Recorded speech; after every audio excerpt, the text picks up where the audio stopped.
सारे स्कूल वालों को, पेरेंट्स को भी ये बताना चाहता हूँ कि अगर बच्चा जो आपका 30 सितंबर 2025 तक 6 साल का होने जा रहा है, उसको स्कूल में एडमिशन मिल जाएगी, उसका जो फर्स्ट क्लास में एडमिशन हो जाएगी। तो इसी माध्यम से हम आपके माध्यम से अपने डायरेक्टर स्कूल जी का जो दिल की गहराइयों से धन्यवाद देना चाहते हैं कि जिन्होंने ये ऑर्डर निकाला है। देखिए अंशी जी, पहला आपका सवाल था कि एनुअल चार्जेस के नाम पे एडमिशन फीस ली जा रही है। तो जो मैं बताऊं कि जो हमारी फीस फिक्सेशन कमेटी बनी है, जो हमारी फीस को रेगुलेट करती है, उन्होंने कुछ चार्जेस डिफाइन किए हुए हैं। वो चार्जेस जो है उनको नाम दिया गया एनुअल। हर साल जो स्कूल का खर्चा होता है तो वो उनको डिफाइन किया। उसमें एडमिशन फीस पहले हुआ करती थी, होता क्या था, एडमिशन फीस पे वो ज्यादा अमाउंट बढ़ा देते थे, बाकी चार्जेस वो कम होते थे। लेकिन इस बार एडमिशन फीस लगातार 5-6 साल से बंद है। वो एनुअल चार्जेस जो है वो हमारी फीस फिक्सेशन में ही उसको रेगुलर किए, ये चार्जेस आप ले सकते हैं। पेरेंट्स हैं तो हमारे स्कूल है, हमारे बच्चे हैं, तो उनके लिए भी हम बैठे हैं, उनके भी कोई ग्रीवेंसेस होंगे, उनकी भी प्रॉब्लम होंगे, उनको भी सुनेंगे। जो तो हमारे लेवल का होगा तो हम उसको सॉल्व करने की कोशिश करें। मैं Jugal Kishore, general secretary private school association district Reasi. मेरे साथ में president private school association district Reasi, साथ में vice president central body private school association, साथ में संजीव सर न्यू इरा और Ghansara sir school Evergreen Model Academy Katra. तो आज की वार्ता जो हम लोगों ने रखी है वो रखी है जो डायरेक्टर स्कूल एजुकेशन ने हमें सितंबर तक का टाइम दिया है कि जो बच्चे हमारे यूकेजी से फर्स्ट में आने थे और उनकी एडमिशन के लिए पहले तो हमें 6 मंथ ईयर कंप्लीट का था, तो अब उन्होंने हमें 6 मंथ की रिलैक्सेशन दी है। तो इसी बात पे हम लोग आज थोड़ा चर्चा करना चाह रहे थे और थैंक्स करना चाह रहे थे डायरेक्टरेट ऑफ स्कूल एजुकेशन का। तो हमारे इस विषय पे प्रेसिडेंट साहब लाडी शर्मा जी वो रोशनी डालेंगे। पहले क्या नियम था और अब क्या बदलाव किया? देखिए अंशी जी, पहले नियम ये था कि ये जब नेशनल एजुकेशन पॉलिसी जो ऑल ओवर इंडिया में जो नहीं आई है, उसमें ये था कि कोई अब जब फर्स्ट क्लास में जो बच्चा जाएगा वो 31 मार्च को 6+ का होना चाहिए, 6 साल से ऊपर उसकी एज होनी चाहिए। तो हमारे जम्मू कश्मीर में क्या था कि ये जो नेशनल पॉलिसी है ये 2022 और 23 में लागू हुई है, बाकी नेशनल ऑल ओवर इंडिया में ये 2020 में लागू हुई है। तो उस वजह से क्या था कि जो हमने बच्चे नर्सरी में जब लिए थे तो 3+ का वो क्राइटेरिया हमने उस वक्त फॉलो नहीं किया था। तो ये हमारे लिए बड़ी समस्या आके खड़ी हो गई कि कुछ बच्चे जो थे वो अब 6+ नहीं हो रहे हैं, तो वो उनका साल एक वेस्ट हो रहा है। तो वो बड़ी समस्या थी।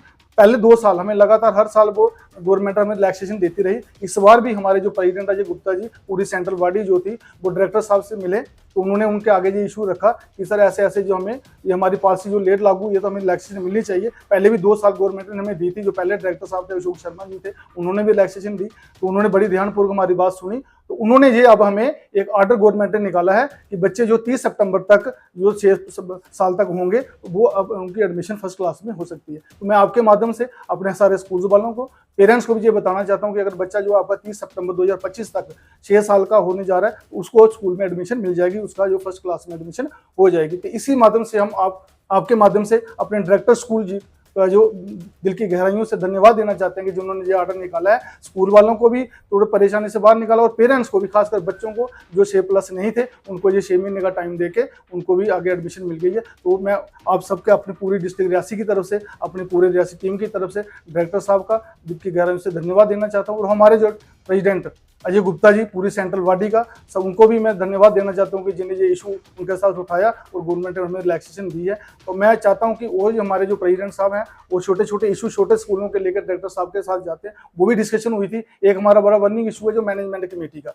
मैनेजमेंट कमेटी में क्या है, CID वेरिफिकेशन जो है वो हमारे जो मैनेजमेंट मेंबर है उनकी मांगते हैं, वो भी उन्होंने डायरेक्टर साहब के आगे डिमांड रखी है। तो डायरेक्टर साहब ने बड़े ध्यानपूर्वक हमारी बात सुनी और उन्होंने हमें श्योर किया है कि हम जल्दी इसके ऊपर भी कोई काम कर रहे हैं, तो हो सकता है उसमें भी हमें रिलैक्सेशन मिले। तो मैं उसके लिए भी अपने प्रेसिडेंट साहब का और डायरेक्टर साहब का दिल की गहराइयों से धन्यवाद देना चाहता हूँ। आदेश जो निकला है उसमें इसी बार के लिए, ये लास्ट के लिए, लास्ट इसके आगे भविष्य में अगले साल भी नहीं होगा, नहीं आ सकती। अब नहीं आएगी, क्योंकि हमने जो जब पॉलिसी लागू हुई तब से हमने 3+ जो नर्सरी में बच्चा एडमिट किया है, उससे पहले 2 साल लेट होने की वजह से ये हुआ था। अब जब 22 में हमने जो बच्चे एडमिट किए हैं वो 3+ के ही किए हैं। अब हमें नहीं लगता कि आगे कोई परेशानी आएगी। और हम सरकार से भी हमने लास्ट बार 1 टाइम जब से मांगी थी कि हमें लास्ट चांस दे दो, उन्होंने ऑर्डर में लिखा भी हुआ है कि लास्ट टाइम की चांस आगे कोई आपको इसमें हम ना मांगेंगे ना वो रिलैक्सेशन मिलेगी। तो परेशान थे बिल्कुल।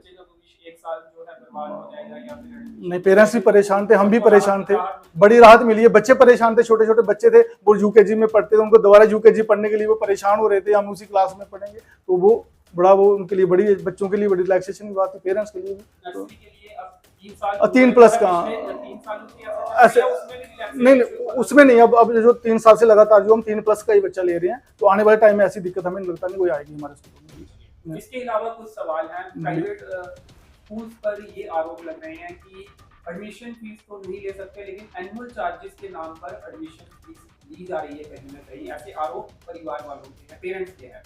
और इसके अलावा जो फीस हाइक की जाती है वो मन मर्जी से की जाती है और कुछ एक्स्ट्रा बुक्स लगाई गई हैं और वो हर साल कुछ स्कूलों द्वारा बदल दी जाती है और ताकि वो दूसरे बच्चे जो है उसका इस्तेमाल नहीं कर पाते हैं, तो इससे भी काफ़ी खर्चा जो है पेरेंट्स का होता है। तो ये आरोप है कि एडमिशन फीस अगर नहीं ले सकते, एनुअल चार्ज के नाम पर उतने चार्जेस जो है वो लिए जा रहे हैं और फीस बढ़ाने का कोई मापदंड, कोई नियम प्राइवेट स्कूल के लिए है कि कितनी देर के बाद कितनी फीस बढ़ा सकते हैं, इंफ्रास्ट्रक्चर के अकॉर्डिंग बढ़ा सकते हैं, ये कैसे बढ़ा?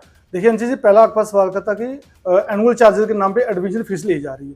तो जो मैं बताऊं कि जो हमारी फीस फिक्सेशन कमेटी बनी है, जो हमारी फीस को रेगुलेट करती है, उन्होंने कुछ चार्जेस डिफाइन किए हुए हैं। वो चार्जेस जो है उनको नाम दिया गया एनुअल। हर साल जो स्कूल का खर्चा होता है तो वो उनको डिफाइन किया। उसमें एडमिशन फीस पहले हुआ करती थी, होता क्या था एडमिशन फीस पे वो ज़्यादा अमाउंट बढ़ा देते थे, बाकी चार्जेस वो कम होते थे। लेकिन इस बार एडमिशन फीस लगातार 5-6 साल से बंद है। वो एनुअल चार्जेस जो है वो हमारी फीस फिक्सेशन में ही उसको रेगुलर किए, ये चार्जेस आप ले सकते हैं। अगर उसमें किसी को लगता है कि भाई हमारी फीस ज़्यादा लग रही है या किसी ने बिना मर्जी के बढ़ाई हुई है, ऐसा कुछ नहीं आएगा। फीस फिक्सेशन कमेटी बनी हुई है, वहाँ पे वो अप्रूवल मिलता है, उसके बाद ही हम फीस बढ़ा।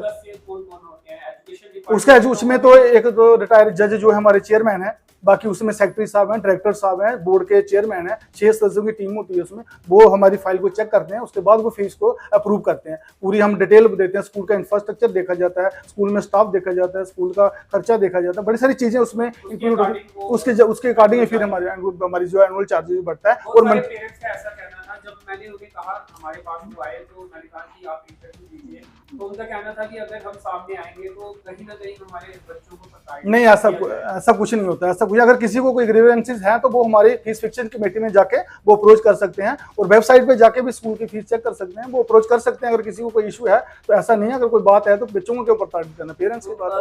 ये एनुअल चार्जेस की आपने बात की, बिल्कुल। और जो फीस हाइक की जाती है वो अपनी नहीं, वो भी फीस फिक्सेशन कमेटी वही करेगी। वो 3 साल के लिए फीस फिक्स होती है, 3 साल के लिए, 3 साल के बाद दोबारा फाइल जाती है, पूरा वो चेक करते हैं। वही 3 साल तक किसी भी तरह की फीस कोई भी स्कूल नहीं बढ़ा, उन्होंने बढ़ाई होती है ना साल बाई साल। वो 3 साल की जो बढ़ाई होती है ना, 3 साल की बढ़ा के दी होती है ना कमेटी वालों ने। अभी इस साल आपने इतनी है, दूसरे साल आपकी इतनी है, तीसरे साल आपकी इतनी है, उसके बाद फिर नेक्स्ट 3 साल के लिए फिर वो बढ़ाएंगे। तो ये जो आपकी एसोसिएशन है, प्राइवेट स्कूल एसोसिएशन, ये सिर्फ आपके जो इशू होते हैं, जो मुद्दे होते हैं उन्हीं को उठाया जाता है इसमें, या फिर अगर कोई पेरेंट्स भी आपके पास आते हैं नहीं, बिल्कुल पेरेंट्स नहीं, और प्राइवेट स्कूल जो अगर गलत कर रहे हैं बिल्कुल नहीं, बिल्कुल सर, उनको भी देखा जाएगा। पेरेंट्स की भी हम पेरेंट्स हैं तो हमारे स्कूल है, हमारे बच्चे हैं, तो उनके लिए भी हम बैठे हैं। उनकी भी कोई ग्रीवेंसेस होंगे, उनकी कोई प्रॉब्लम होगी, उनको भी सुनेंगे। ये तो हमारे लेवल का होगा तो हम उसको सॉल्व करने की कोशिश करें। स्कूल वाला अगर कोई गलत करता है वो हमारे पास आएंगे, हम उनको पूछेंगे, यहाँ तक होगा तो उसका भी सोल्यूशन करेंगे, ऐसी बात नहीं। ऐसा तो अब नहीं कोई ऐसा लगता नहीं, क्योंकि अब तो हमने पिछले साल से बोर्ड की बुक्स लगाई हुई है। हाँ, 1-2 बुक्स का जैसे लगता है कि जैसे कुछ व्याकरण हो गया या ग्रामर कुछ हो गई, वो हम लगा लेते हैं अपनी, क्योंकि बोर्ड में जो है बुक्स होती हैं उनमें ग्रामर नहीं होती। तो कुछ स्कूल वाले जो बच्चों को अच्छी ग्रामर बताने के लिए, जब व्याकरण हिंदी का होगा, वो 1-2 बुक्स एक्स्ट्रा है, उसके साथ बाकी सारी बोर्ड की बुक है। या कोई कंप्यूटर का आजकल पेरेंट्स डिमांड करते हैं, जनरल नॉलेज की होगी कुछ, ये तो वो अपने स्कूल वाले को डिपेंड करे, उसमें कोई ज्यादा, बाकी सारी बोर्ड्स की बुक लगाई हुई है। जितना बताया जाता है कि ये एक्टिविटीज करवाई जाएंगी या ये स्कूल में दी जाएंगी, उतनी कुछ स्कूलों में नहीं मिलती है, तो उस चीज को भी प्राइवेट स्कूल एसोसिएशन नहीं देखते हैं, लेकिन बिल्कुल देखते हैं। और हम बड़े जॉइंटली बैठ के प्राइवेट स्कूल वाले इकट्ठे मिलकर हम एक्टिविटीज करवाते हैं। हम इकट्ठे मिलकर अपने स्कूल वाले हर बार कोई साल की 4-4, 5-5 प्रोग्राम करवाते हैं। स्पोर्ट्स का हो गया, डांस का हो गया, कल्चर आइटम्स हो गई, वो अगर हमें गवर्नमेंट ने इन्वॉल्व करते हैं, खुद प्राइवेट वाले भी तो इसमें सबको मिलकर ये करते रहते हैं प्रोग्राम। तो हर स्कूल वाले कोशिश करते हैं। जो भी सवाल मैंने आपसे किए, अगर किसी पेरेंट्स को शिकायत है कि नियमों के मुताबिक इस तरह से चीजें नहीं हुई, तो आपके पास जो हमारे लेवल का होगा हम सुनेंगे। जो वैसे फीस फिक्सेशन का हमने आपको बोला, तो वो फीस फिक्सेशन कमेटी ही उसकी बात सुनेगी, और किसी वो उसी के पास अपनी शिकायत कर सकते। बाकी कोई स्कूल के रिलेटेड जो हमारे पास कोई स्कूल वाला जब प्रताड़ित कर रहा है बच्चे को या पेरेंट्स को, तो जो हमारे लेवल का हम सुनेंगे, कोशिश करेंगे उसका जितना हल सोच सकता है बात करेंगे स्कूल वाले से भी, पेरेंट्स से भी। ऐसी कोई बात नहीं है, उनकी भी सुनेंगे, उनके लिए भी। धन्यवाद अमित जी।